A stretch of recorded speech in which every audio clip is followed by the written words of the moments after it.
ஜூலை 16ஆம் தேதியன்று உலக வரலாற்றில் பதிவு பெற்ற முக்கிய நிகழ்வுகளில் சிலவற்றை தற்போது பார்க்கலாம்.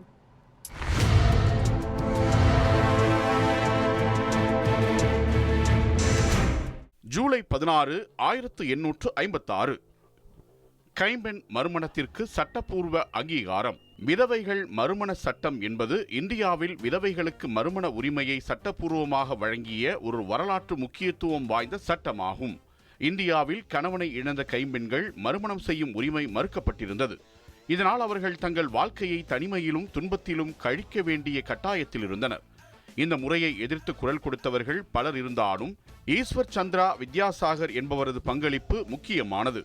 இவர் ஒரு சமூக சீர்திருத்தவாதி, கல்வியாளர், வங்காள மொழி புரட்சியாளர் என பன்முகத்தன்மை கொண்ட ஈஸ்வர சந்திர வித்யாசாகர் கைம்பெண்கள் மீதான சமூக அநீதிகளையும் மறுமணத்தின் மீதான தடையையும் சட்ட ரீதியாக எதிர்த்தார். மனுஸ்மிருதி, யாஞ்சிய வல்கிய ஸ்மிருதி போன்ற தர்ம சாஸ்திரங்களில் இருந்து ஆதாரங்களை காட்டி வித்யாசாகர் கைம்பெண்களுக்கு அநீதி இழைக்கப்படுவதை சுட்டிக்காட்டி வாதாடினார். இதன் விளைவாக பிரிட்டிஷ் இந்தியா நிர்வாகம் 1856இல் தி ஹிந்து விடோஸ் ரீமேரேஜ் ஆக்ட் என்ற சட்டத்தை நிறைவேற்றியது. கைம்பெண்களுக்கு மறுமணம் செய்யும் சட்ட உரிமை வழங்கப்பட்டது. மறுமணத்துக்காக செய்யப்படும் திருமணங்கள் சட்டப்பூர்வமாக செல்லும் என உறுதி செய்யப்பட்டது. இந்த சட்டம் இந்திய சமூகத்தில் பெண்களின் நிலையை மேம்படுத்தும் ஒரு முக்கியமான திருப்பமாக இருந்தது. இது பின்னாளில் பெண்கள் கல்வி, சொத்துரிமை, வாக்களிப்பு உரிமை போன்ற பல முன்னேற்றங்களுக்கு அடித்தளம் அமைத்தது. சுருக்கமாக சொன்னால், பெண்கள் உரிமைக்கான பயணத்தில் இது ஒரு முதற்படியாக அமைந்தது.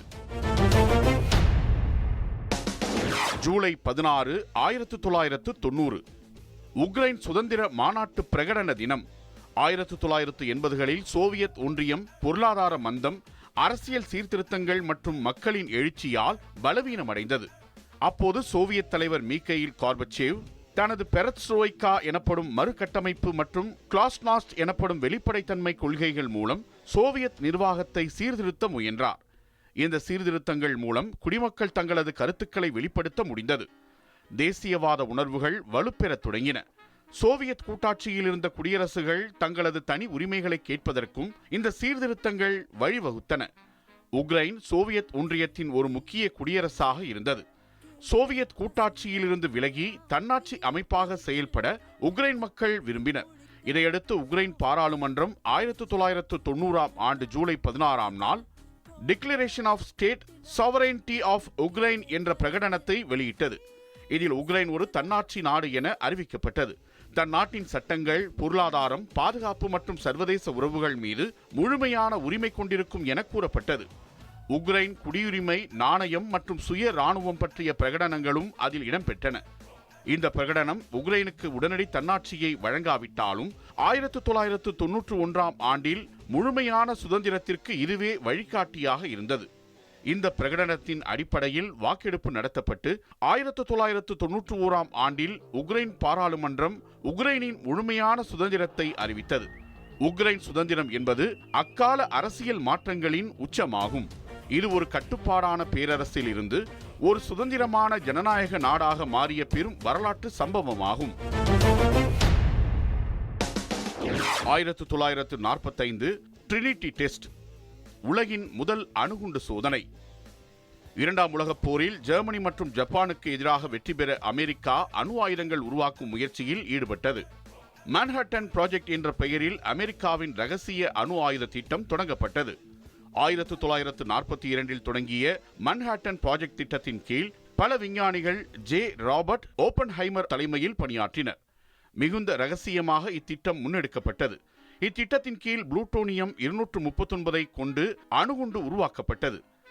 இந்த அணுகுண்டின் வடிவம் ஃபேட்மேன் என குறிப்பிடப்பட்டது. 1945ஆம் ஆண்டு ஜூலை 16ஆம் தேதி அமெரிக்காவின் நியூ மெக்சிகோ மாகாணத்தில் உள்ள அலமோகோர்டோ பாலைவனத்தில் ட்ரினிட்டி டெஸ்ட் என்ற பெயரில் முதல் அணுகுண்டு சோதனை நடைபெற்றது. வெடிப்பின் சக்தி சுமார் 20,000 டன் TNT வெடிப்பின் சக்திக்கு சமமானதாக இருந்தது. விண்ணை ஊடருக்கும் ஒலிக்கதிருடனும் பெரும் சத்தத்துடனும் அணுகுண்டு வெடித்தபோது பல கிலோமீட்டர் தூரத்திற்கு அதிர்வுகள் உணரப்பட்டன. அந்த தருணம் அறிவியலில் ஒரு மாபெரும் மைல்கல்லாக இருந்தாலும் அதன் நிழலில் மனித குலத்திற்கு மிகப்பெரிய அபாயமும் தோன்றியது. 3 வாரங்களுக்கு பின்னர் 1945 ஆகஸ்ட் மாதம் ஜப்பானின் ஹிரோஷிமா மற்றும் நாகசாகி நகரங்களின் மீது அமெரிக்கா இத்தகைய அணுகுண்டுகளை வீசியதில் பல லட்சம் பேர் உயிரிழந்தனர். இந்த அணு சோதனை மனித வரலாற்றில் முதல் முறையாக அணு உதிரிகளின் சக்தி ஒரு பேரழிவுக்கு பயன்பட்டது என்பதை வெளிப்படுத்தியது. ட்ரினிட்டி சோதனை மூலம் அணு ஆயுத யுகம் தொடங்கி ஏற்கனவே இருந்த போர் நெறிமுறைகளிலும் சர்வதேச அரசியலிலும் புதிய மாற்றங்களை ஏற்படுத்தியது. அணு ஆயுத பரவல், ஒழுங்குமுறை மற்றும் மனிதநேயம் தொடர்பான விவாதங்களுக்கு அடித்தளமிட்ட நிகழ்வாக ட்ரினிட்டி டெஸ்ட் வரலாற்றில் பதிவு பெற்றது.